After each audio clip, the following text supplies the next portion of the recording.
दोस्तों, पश्चिम बंगाल में दूसरे चरण में बम्पर वोटिंग हुई है और एग्जिट पोल्स भी अब सामने आने लगे हैं। एग्जिट पोल में ममता बनर्जी की जीत दिखाई जा रही है। पीपल्स पल्स का एग्जिट पोल सामने आ चुका है। वहीं 142 सीटों पर बम्पर मतदान भी हुआ है। सबसे पहले एग्जिट पोल में क्या कुछ बताया जा रहा है वो बता देते हैं। पीपल्स पल्स का एग्जिट पोल सामने आ चुका है और इनके मुताबिक टीएमसी को यहां पर 177 से 187 सीटें मिलने का अनुमान जताया गया है और बीजेपी को 95 से 110 सीटें मिलने की बात कही जा रही है। सबसे जरूरी बात तो यह है कि पीपल्स पल्स वही संस्था है, वही एजेंसी है जिसने 2021 में भी ऐसे आंकड़े बताए थे जो कि टीएमसी को जिता रहे थे। उस वक्त जब सारे सर्वे लगातार बीजेपी को जीत देते हुए दिखाई दे रहे थे एग्जिट पोल्स में, उसमें सिर्फ और सिर्फ पीपल्स पल्स का एक ऐसा सर्वे था जिसमें टीएमसी जीत के करीब दिख रही थी और असल में होता भी वैसा ही है। पिछली बार पीपल्स पल्स का सर्वे बिल्कुल सही साबित हुआ था और इस बार भी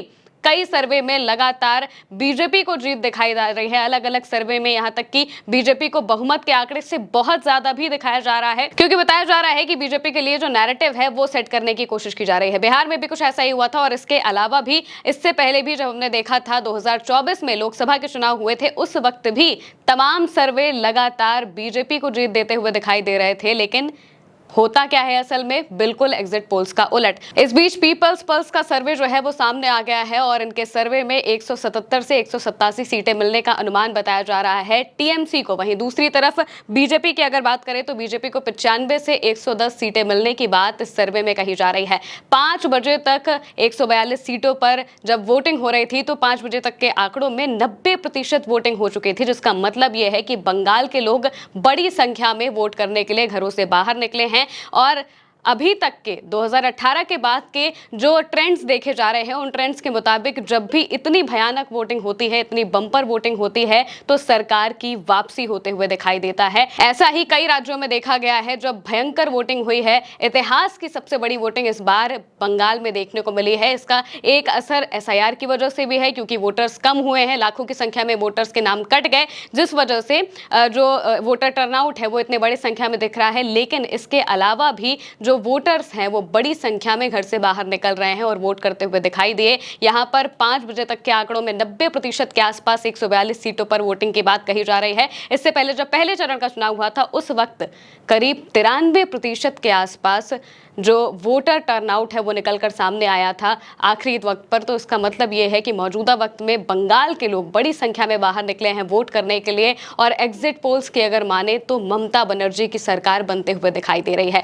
ममता बनर्जी एक अकेली महिला से लड़ने के लिए गृह मंत्री वहां पर डेरा डालकर बैठे रहे, पूरे चुनाव भर वॉर रूम बनाकर वहां पर बैठे रहे। तमाम रैलियां हुई, प्रधानमंत्री बार बार रैली करने के लिए पश्चिम बंगाल जाते हुए दिखाई दिए थे और इसके अलावा भी जगह जगह के मुख्यमंत्रियों को और बीजेपी के तमाम नेताओं को पश्चिम बंगाल में बीजेपी ने बैठा दिया था, क्योंकि उन्हें पश्चिम बंगाल जीतना बहुत ज्यादा जरूरी है। लेकिन ममता बनर्जी अपने सांसदों के साथ सिर्फ बंगाली अस्मिता के लिए, और सबसे बड़ी बात कि उनका जो नारा था मां, माटी और मानुष्का, इसके तहत उन्होंने ये पूरा का पूरा चुनाव लड़ा है और बार बार वो यही बात कहती रही है कि इस बार भी बंगाल वो जीतेंगे और जिस तरीके से 2021 में बीजेपी को हराया था, भयंकर पटखनी दी थी, बिल्कुल उसी तरीके से इस बार भी वो बीजेपी को हराते हुए दिखाई देंगी। ये कॉन्फिडेंस पश्चिम बंगाल में टीएमसी का दिखाई दे रहा है। दूसरे चरण के चुनाव के वक्त सुबह 8 बजे से ही ममता बनर्जी बूथ जाने लगी थी और वहां पर देखने लगी थी कि आखिर लोगों को वोट देने दिया जा रहा है या फिर नहीं दिया जा रहा है। और कई जगहों पर तो वोटिंग के दौरान झड़प की भी खबरें सामने आई थी, यहां तक कि सीआरपीएफ तक ने वोटर्स पर लाठीचार्ज किया था, इसकी भी खबर सामने आई थी। एक बुजुर्ग के मारे जाने तक की खबर सामने आ गई थी कि सीआरपीएफ के लाठीचार्ज की वजह से एक बुजुर्ग की जान चली गई है। और लगातार टीएमसी इस बात को कह रही थी कि वोटर्स को डराने के लिए बड़ी संख्या में पुलिस बल लगाया गया है ताकि वोटर्स डरे, और वही होता हुआ भी दिखाई दिया। बूथ पर जब वोटर्स वोट डालने के लिए पहुंचे हैं और वहां पर ईवीएम काम नहीं कर रहा है, ईवीएम चल नहीं रहा है, लंबे वक्त तक उन्हें लाइनों में खड़ा रहना पड़ रहा है, तो इस बीच जब वो सीआरपीएफ से सवाल पूछते हैं तो सीआरपीएफ की तरफ से लाठीचार्ज कर दिया जाता है। फाल्टा इलाके से जो तस्वीरें हैं वो सामने आई थी लाठीचार्ज की, इसके अलावा हावड़ा से भी लाठीचार्ज की तस्वीरें सामने आई और इसके अलावा भी अलग अलग जगहों पर बवाल होता हुआ दिखाई दिया था। नॉर्थ 24 परगना में तो बाकायदा सीआरपीएफ के साथ बीजेपी के नेता, बीजेपी के एमपी चलते हुए दिखाई दे रहे थे और खुलेआम टीएमसी के कार्यकर्ताओं को, उनके समर्थकों के साथ मारपीट कर रहे थे सीआरपीएफ के सामने, और पुलिस बल सिर्फ और सिर्फ मूक दर्शक बना हुआ दिखाई दे रहा था। यही दिखाता है कि कैसे पश्चिम बंगाल में इतनी बड़ी सेना के साथ बीजेपी उतरी है सिर्फ और सिर्फ अकेली ममता बनर्जी को हराने के लिए। लेकिन ममता बनर्जी जिस ताकत के साथ इस बार चुनाव में लड़ती हुई दिखाई दी थी और वोटिंग के दौरान भी उनका जो एटीट्यूड था, जिस तरह से वो अलग अलग बूथों पर जाकर खुद व्यवस्थाएं देख रही थी और ये बता रही थी कि बंगाल इस बार भी टीएमसी ही जीतेगी, चाहे जितनी भी कोशिश कर ले, चाहे जितनी सेना लगा ले, पुलिस लगा ले, सीआरपीएफ लगा ले, फोर्स लगा ले, या फिर दुनिया भर के बड़े बड़े नेताओं को लाकर रख दे, बंगाल और बंगाली लोग ममता बनर्जी को कितना पसंद करते हैं ये हर कोई जानता है। और सबसे बड़ी बात तो यह है कि ममता बनर्जी को सिर्फ उनकी वजह से पसंद नहीं किया जाता है, बल्कि उनके काम की वजह से पसंद किया जाता है। ममता बनर्जी ने महिलाओं के लिए जो जो योजनाएं लॉन्च की हैं वो किसी भी राज्य में और किसी ने नहीं की है। और इसके अलावा ये पूरा का पूरा जो चुनाव है,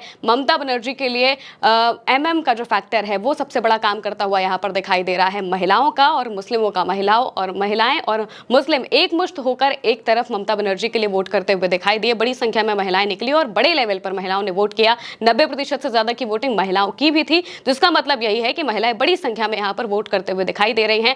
और कई एग्जिट पोल्स में तो आंकड़े ऐसे सामने आ रहे हैं कि ममता बनर्जी को जीत मिलते हुए दिखाई दे रही है। और इसके अलावा जो बाकी के एग्जिट पोल्स हैं, जो गोदी मीडिया वाले एग्जिट पोल्स हैं, उसमें बीजेपी को बढ़त दिखाते हुए यहां पर कई एग्जिट पोल्स नजर आए हैं। लेकिन पीपल्स पल्स जो कि 2021 में बिल्कुल सटीक आंकड़ों के साथ अपने सर्वे को उसने सामने रखा था, उसी पीपल्स पल्स का जो सर्वे है अब सामने आ चुका है और उनके मुताबिक टीएमसी को 177 से 187 सीटें मिलने का अनुमान है और वहीं बीजेपी को 95 से 110 सीटें मिलने का अनुमान है। अगर इस अनुमान को देखा जाए तो पिछली बार से बीजेपी की कुछ सीटें बढ़ेंगी, लेकिन बहुमत के आंकड़े तक बीजेपी पहुंचते हुए दिखाई नहीं दे रही है। हालांकि यहां पर यह जानना बहुत ज्यादा जरूरी है कि अभी ये एग्जिट पोल्स हैं और असल जो आंकड़े हैं वो 4 मई को दिखाई देंगे और तब क्या होगा वो सचमुच देखने लायक होगा। फिलहाल के लिए मेरे साथ इस खबर में इतना ही। आप देखते रहिए उल्टा चश्मा यूसी।